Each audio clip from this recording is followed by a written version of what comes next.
अस्सलाम वालेकुम दोस्तों, कैसे हो आप लोग। आज एक मेरे सब्सक्राइबर ने मुझे मैसेज किया था, मुकेश भाई ने। एक्चुअली उन्होंने माल्टा के लिए अप्लाई किया हुआ है एक एजेंट के थ्रू, और अब तक उन्होंने 1,40,000 रुपये दे दिए हैं। अभी वो एजेंट जो है ना, उनसे फिर से पैसे मांग रहे थे। पैसा ये बोल के मांग रहे थे कि आपका प्रूफ ऑफ एकोमोडेशन वो सबका नोटरी किया जाएगा, उसके बाद VFS का अपॉइंटमेंट लिया जाएगा। इसके लिए उससे वो पैसा मांग रहे थे। मुकेश भाई ने मेरे को मैसेज करा कि शानवर भाई, आपसे मेरे को अर्जेंट बात करना है।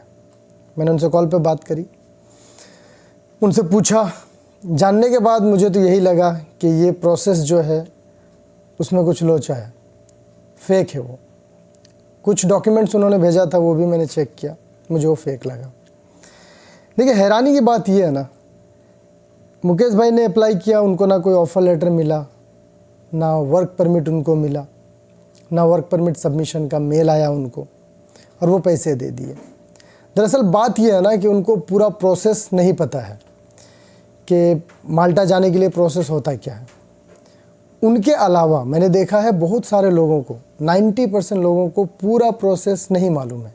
ज़्यादातर लोग क्या सोचते हैं मालूम है कि मैं अप्लाई कर दिया, वर्क परमिट आया, वर्क परमिट के बाद सीधा मुझे वीज़ा मिल जाएगा। कुछ लोगों को लगता है कि मैं अप्लाई किया, डायरेक्ट वीज़ा आएगा।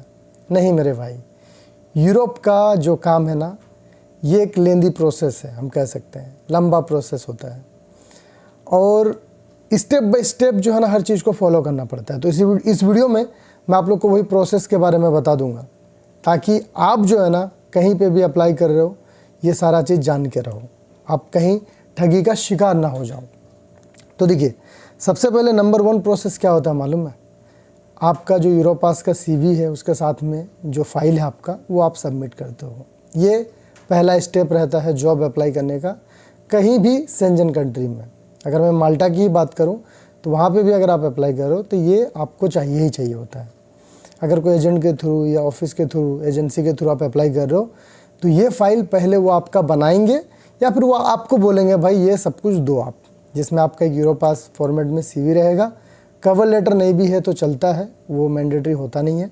एक्सपीरियंस आपका चाहिए होता है, जिसमें आप अप्लाई कर रहे हो वो जॉब का एक्सपीरियंस, एक कोई भी एजुकेशन सर्टिफिकेट, और पासपोर्ट का पूरा पेज स्कैन कॉपी। ये वो लोग मांगेंगे ही मांगेंगे। CV में आपका साइन किया होना चाहिए, ये पहला रिक्वायरमेंट होता है, याद रखिए आप लोग। ये आप दे दिए, सिलेक्शन हो गया। नेक्स्ट वो लोग आपको ऑफ़र लेटर देंगे। ऑफ़र लेटर किसको बोलते हैं? ये जो गल्फ़ में भी हम काम करते हैं या इंडिया में भी ना, वहाँ पे भी कोई भी जो कंपनी होता है आपको एक जॉब ऑफ़र देती है, जिसमें लिखा हुआ रहता है कि क्या काम में वो आपका सेलेक्ट कर रहे हैं, कितना सैलरी दे रहे हैं, कंपनी का पॉलिसी वगैरह क्या है। इसको बोलते हैं जॉब ऑफ़र लेटर। तो ये भी मिलता है, ठीक है। ये हो गया। इसके बाद क्या होगा ना, आप जॉब ऑफ़र लेटर को साइन करके भेज देंगे उनको कि हाँ भाई आप एग्री हो, सब कुछ देख लिए। उसके बाद माल्टा के लिए होता है वर्क परमिट का सबमिशन। जो आपका एम्प्लॉयर होगा ना, वो आइडेंटिटी माल्टा में आपका फ़ाइल सबमिट करेंगे वर्क परमिट के लिए। और वो जब वर्क परमिट के लिए आपका फ़ाइल सबमिट करेंगे ना, उससे पहले ऑफ़र लेटर के साथ साथ माल्टा के लिए C5 का फॉर्म भी आपको भेजेंगे। उसमें भी आपका सारा डिटेल जो है पासपोर्ट के अकॉर्डिंग लिखा हुआ रहता है। C5 फॉर्म क्या होता है मालूम है? ये आइडेंटिटी माल्टा की तरफ से आता है, वहाँ से मिलता है। ये एक ऑफिशियल फॉर्म होता है, इसमें एक सीरियल नंबर होता है हर एक वर्कर का। जो भी वर्कर माल्टा में जॉब अप्लाई करता है ना, तो कोई भी कंपनी ऑफ़र लेटर के साथ साथ में C5 का फॉर्म भी देती है। तो ये चीज़ भी आप लोग ख्याल रखिएगा। अब मान लीजिए आपका वर्क परमिट के लिए सबमिशन उधर कर दिया, क्योंकि वीज़ा से पहले वर्क परमिट लेना होता है यूरोप का, शेंजन का। वर्क परमिट का जब सबमिशन होगा ना, 99% आपका मेल ID रहता है उसमें। वो जो वर्क परमिट का सबमिशन होगा, 99 नहीं, इसको 100% बोल लीजिए आप। चलो मैं मान लेता हूँ कोई बोलता है मेरा कंपनी का ही मेल ID डाला हुआ था या एजेंट का डाला हुआ था, वो अलग बात होगा। नहीं तो 100% उस समय आपका मेल ID रहना चाहिए। अब ये जो मुकेश भाई है ना, उनको गोली दिया था क्या बोल के उसका एजेंट, कि आपका मेल ID नहीं दिया हुआ था उसमें, एजेंट नहीं दे दिया था अपना मेल ID, ऐसा बोला उनको।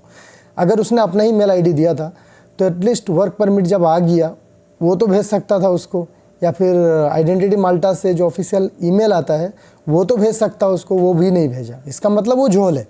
ये सब गोली से बचना आप लोगों को, क्योंकि आप एक लंबा प्रोसेस में जाते हो, मोटा पैसा लगाते हो, इसलिए मैं ये प्रोसेस को बता रहा हूँ।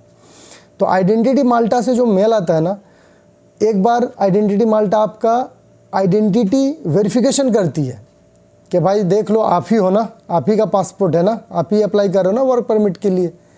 तो उस समय आपको कंफर्मेशन देना होता है ऑफिशियल, जो आपके एम्प्लॉयर ने ऑफर लेटर में दे के भेजा था ना, वो सारा कुछ आइडेंटिटी माल्टा का पोर्टल में जाकर आप पढ़ भी सकते हो, रीड कर सकते हो, और उसको आपको एक्सेप्ट भी करना रहता है। ये जब वेरिफिकेशन कर दिया ना, तब जाकर के सेकंड एक फाइनल मेल आता है आइडेंटिटी माल्टा से, जिसमें ये लिखा हुआ रहता है कि आपका एप्लीकेशन जो है सबमिट किया गया है आइडेंटिटी माल्टा में, आपके बिहाफ में जो भी आपका एम्प्लॉयर रहेगा उनका डिटेल रहेगा वहाँ पे। यहाँ तक प्रोसेस समझ में आया? ये आपका सबमिशन हुआ वर्क परमिट के लिए, वीज़ा के लिए नहीं, अभी वीज़ा बहुत दूर में है, पहले वर्क परमिट। ये वर्क परमिट के लिए सबमिशन होने के बाद आप उसको वेरीफाई कर सकते हो। वो मेल का नीचे में ना एक लिंक रहेगा, वो लिंक पे क्लिक करके भी आप वेरीफाई कर सकते हो, वहाँ पे देखना सबमिटेड दिखाएगा। उसके बाद उसका अलग अलग प्रोसेस है, इस पे मैंने वीडियो बनाया हुआ है कि वर्क परमिट का क्या प्रोसेस है, मेरा चैनल पे है, माल्टा का जो प्लेलिस्ट है आप लोग देख लेना। अब सपोज वर्क परमिट जो है आ गया आपका, रिजेक्ट होता नहीं है वर्क परमिट, रेयर ही अगर कोई फेक कंपनी मिल गया या फेक एजेंट तो आपका वर्क परमिट ही नहीं मिलेगा। अगर जेन्युइन है तो वर्क परमिट आ जाता है। अब मान लेते हैं आपका वर्क परमिट आ गया, वर्क परमिट आने के बाद क्या आप सीधे चले जाओगे वीएफएस में या एम्बेसी में वीज़ा स्टैंपिंग के लिए? नहीं साहब, उससे पहले भी प्रोसेस है। देखिए, वर्क परमिट अगर आपको मेल पे आता है आइडेंटिटी माल्टा से, तब तो कोई झमेला ही नहीं, वो जेन्युइन होगा। अगर मान लो कोई एजेंसी वाले आपको देता है तो उसमें क्यूआर कोड वगैरह भी रहता है, वो सबसे वेरीफाई कर लेना, ठीक है। ज़्यादातर अभी के टाइम में क्या होता है ना, आपका खुद का मेल पे ही आता है, अगर खुद का मेल पे नहीं आ रहा तो झमेला है, लोचा है, ये समझ लो आप लोग, ओके। अब सपोज करते हैं वर्क परमिट आ गया आपका। वर्क परमिट आने के बाद नेक्स्ट क्या होता है मालूम है काम? नेक्स्ट आपका अब वीएफएस का तैयारी करनी होती है, पासपोर्ट जमा करना है स्टैंपिंग के लिए, राइट। लेकिन वीएफएस में भी बहुत सारा रिक्वायरमेंट होता है, उसका भी पहले आपको तैयारी कर लेना होता है, उसके बाद आप जाइएगा वीएफएस। क्या क्या तैयारी करना है? अब देखिए, पासपोर्ट जब सबमिशन करेंगे वीज़ा के लिए तो वीएफएस वाला आपसे क्या क्या चीज़ मांगेगा डॉक्यूमेंट में? पहला डॉक्यूमेंट, भाई आप जो माल्टा जा रहे हो, आप जाके वहाँ पे रहोगे कहाँ, उसको बोलते हैं प्रूफ ऑफ एकोमोडेशन, वो आपको दिखाना पड़ता है। ये आपका कौन देगा? बहुत सारा कंपनी वाला हाथ खड़ा कर देता है, बोलता है भाई मैं नहीं दूंगा, ये आप खुद देख लो, ठीक है। ज़्यादातर एजेंट या एम्प्लॉयर लोग सपोर्ट भी करते हैं, वो लोग करवा के देते हैं, उसका अलग चार्ज लेते हैं। पहले क्या होता था, सिंपल प्रूफ ऑफ एकोमोडेशन दिखाने से चलता था, लेकिन अभी जो है, अभी अटेस्टेड चाहिए, वहाँ का कोई लॉयर के थ्रू वो कोर्ट से अटेस्टेड होगा, जैसे हमारे इंडिया में होता है ना, कोर्ट से हम लोग नोटरी वगैरह कराते हैं, उसी तरह अटेस्टेड होगा और वो आपको वीएफएस में लेके जाना है। तो ये सारा काम भी पहले करना होता है, वर्क परमिट लेके सीधा आपको वीएफएस जाना नहीं है। प्रूफ ऑफ एकोमोडेशन हो गया, फिर आपका जॉब इन्विटेशन लेटर वगैरह, ये सब कुछ आपका एम्प्लॉयर भेजिएगा माल्टा से। जहाँ पे भी आप अप्लाई कर रहे हो ना, ये चीज़ का ख्याल रखिए। वो अपना आईडी भी भेजेगा, जो होटल में आप रुकोगे वो होटल का ओनर कौन है एकोमोडेशन का, वो अपना आईडी देगा। ये सब कुछ आपको पहले अपने हाथ में लेना है। उसके बाद वीएफएस का अपॉइंटमेंट जब लोगे ना, वीएफएस के अपॉइंटमेंट में भी आपको सपोर्टिंग डॉक्यूमेंट्स दिखाने पड़ते हैं। क्या क्या मालूम है? जैसे आपका टिकट, आप जो जाओगे वो टिकट दिखाना पड़ता है। उसके बाद ये सारा ओरिजिनल होना चाहिए, ठीक है। टिकट के अलावा आपका इंश्योरेंस, जो अप्रूव्ड इंश्योरेंस है सेंजन के लिए, उसी का इंश्योरेंस आपको दिखाना पड़ता है। ये सब कुछ पहले आप रेडी करोगे, उसके बाद वीएफएस का अपॉइंटमेंट लोगे। वीएफएस का अपॉइंटमेंट लेके आप जाओगे, वीएफएस के अपॉइंटमेंट में आपको ये सारा चीज़ को सबमिट करना पड़ता है, सब कुछ आपको प्रिंट करना पड़ता है। अब देखिए, मुकेश भाई को उसका जो एजेंट है उसने क्या बोला मालूम? ना उसको ऑफर लेटर दिया था, ना वर्क परमिट का मेल आया है, ना उसको वर्क परमिट दिया है, ना उसको प्रूफ ऑफ एकोमोडेशन वो सब कुछ भेजा है, कोई डॉक्यूमेंट उधर से नहीं भेजा है। और बोलता है और भी पैसे दो, तुम्हारा वीएफएस का अपॉइंटमेंट लेना है वीज़ा के लिए, वीज़ा तुम्हारा 1-2 महीने में आ जाएगा। अब देखो कितना इजीली बोल दे रहे, जैसे दाल भात है, वीज़ा आ जाएगा 1-2 महीने में। भाई वीज़ा आना इतना आसान नहीं रहता यूरोप का, अगर इतना आसान रहता तो सब उधर ही जाते। तो कहने का मतलब ये है दोस्तों, इस वीडियो के थ्रू आप लोगों को ये तो समझ में आ गया होगा कि माल्टा का वर्क वीज़ा का प्रोसेस क्या है, किन किन स्टेप्स आपको जाना पड़ता है। इस वीडियो में इतना ही। उम्मीद करूंगा ये वीडियो इन्फॉर्मेटिव रही होगी। शेयर करके अपने दोस्तों को भी बताइए ताकि कोई गरीब या मिडिल क्लास बच्चे का पैसा जाया ना जाए।